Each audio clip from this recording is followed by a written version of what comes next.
জুলাই গণঅভ্যুত্থানের সময় সংঘটিত মানবতা বিরোধী অপরাধের দায় স্বীকার করেছেন সাবেক পুলিশ মহাপরিদর্শক বা আইজিপি চৌধুরী আবদুল্লাহ আল মামুন।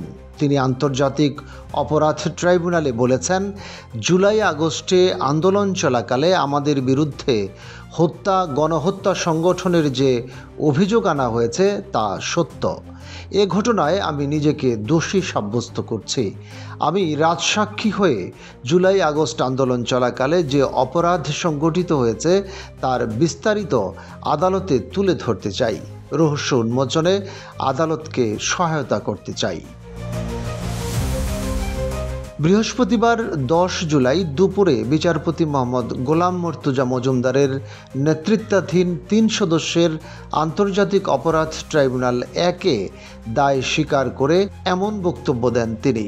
এ সময় ট্রাইব্যুনাল তার রাজসাক্ষী হওয়ার আবেদন মঞ্জুর করে আদেশ দেন। রাজসাক্ষী হওয়ায় চৌধুরী মামুনের আইনজীবী জায়েদ বিন আমজাদ সাবেক পুলিশ প্রধানের পর্যাপ্ত নিরাপত্তার ব্যবস্থা করার জন্য প্রার্থনা করেন।